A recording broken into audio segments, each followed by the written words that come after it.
Okay, who boy. I don't know if I can make it through this one without crying. Okay, Trump pardoned all of these imprisoned pro-lifers, people we've been praying for years. Woo! Welcome to the Doug TenNapel channel.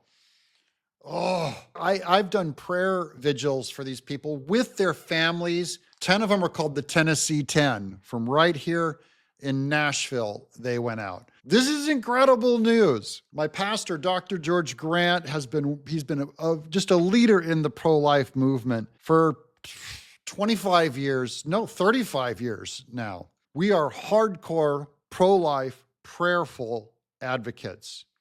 And these people were persecuted by Joe Biden, evil, satanic Joe Biden. And now, today, they're free because of Trump. First, let me get you caught up on this here video. Next, we have a set of pardons for peaceful pro-life protesters who were prosecuted by the Biden administration for exercising their First Amendment rights. Do you know how many? I believe it's 23, sir. 23 people were prosecuted. They should not have been prosecuted. Many of them are elderly people. They should not have been prosecuted. This is a great honor to sign this.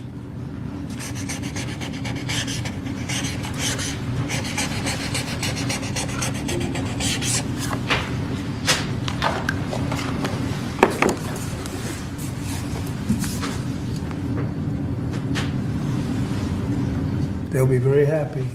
So they're all in prison now. Some are out of custody. It's ridiculous. Ridiculous. It was ridiculous and evil. And Trump, guys, this is incredible. With the stroke of a pen, this is incredible news. This is God's answer to prayer. You know, in the Bible days, God releases Paul and Silas from prison. He has an angel come and shake the cages open. Today, this time, he used Donald Trump's pen. Freed. We've been praying for this day. By the way, this is also something that unites many of us from different denominations, let's just call it. You know, I'm united with Catholics. I disagree with them on theology.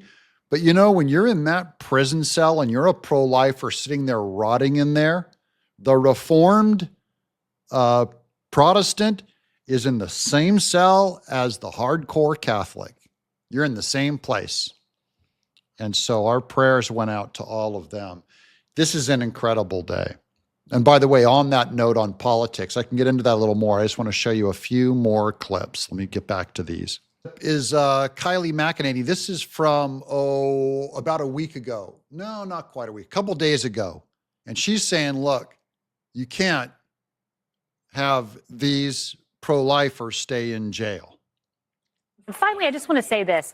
There are 21 pro-lifers that Biden put in prison, innocent individuals who sang about Jesus Christ in front of an abortion clinic in a hallway, not in the clinic. It was a peaceful protest. We played it on this show. Those individuals should be receiving pardons. We are a week ahead of the March for Life, and I hope that the Trump administration deeply considers these peaceful Christians in a peaceful protest who were persecuted by President Biden. They should be freed. What perfect timing to do so in 1 week at the March for Life. So we'll hope for that.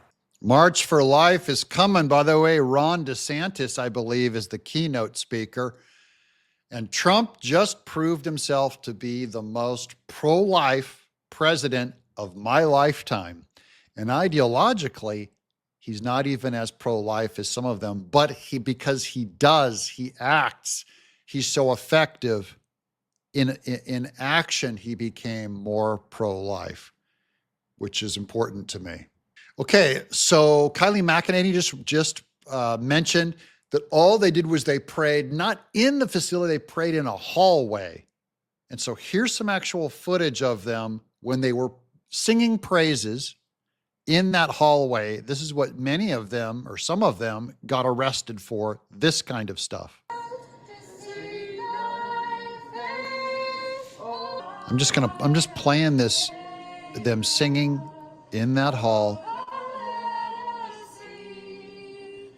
peacefully worshiping God, and you go to prison.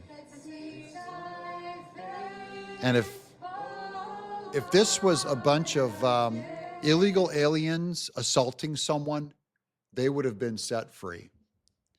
And instead, Joe Biden's administration these are political Christian prisoners. Now let's get to the judge. This is Greg Price's Twitter feed. Kristen Clark was the official at Joe Biden's Department of Justice more DOJ corruption, responsible for persecuting pro-life activists who protested outside of abortion clinics. Today, President Trump freed the innocent Christians she imprisoned, and now her job is being filled by Harmeet Dillon, whom we also celebrate. But this is why I don't look at race, because she's a black person who is throwing in prison a bunch of mostly white pro-lifers trying to protect the lives of black unborn children. So I'm just saying, this is why you don't look at race and skin color. Doesn't matter. Your values are all that matter. And finally, this is one of the women that were singing praises. She was in a wheelchair. Finally, President Trump pardoned pro-life protester Eva Edel, an 89-year-old Soviet concentration camp survivor. Thank you on behalf of the whole of America. They took her out of a wheelchair and dragged her into prison because, she survived a concentration camp in the Soviet Union, but that was not as bad as singing praises outside of a pro-life place in America under Biden. Is less safe than being in a Soviet concentration camp. So this is a huge victory for life. And so I'm just going to finally wrap this up on Trump being pro-life, okay? Trump, outspokenly and with words, is the least pro-life Republican president ever to serve in my lifetime. Least ideologically, because he said it's okay up to 8 weeks or 6 weeks or whatever it is. But he's the most hardcore pro-life in what he does.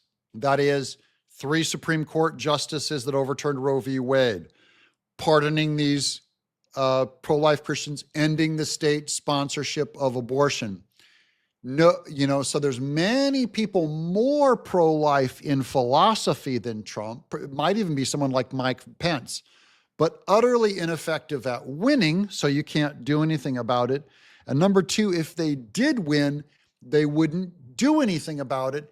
And therefore, it doesn't matter how pure you are. I don't care how pure you are on the Second Amendment. I don't care how pure your words are on the First Amendment, it's free speech. I don't care how pure your words are on defending life, on the Constitution, because Trump might get stomped, by other more conservative, say, people who protect traditional marriage. Trump's way off on that. But what he actually does will be more conservative than most Christians. And therefore, I want a Christian in action. Perhaps God does too. I'm Doug in exile.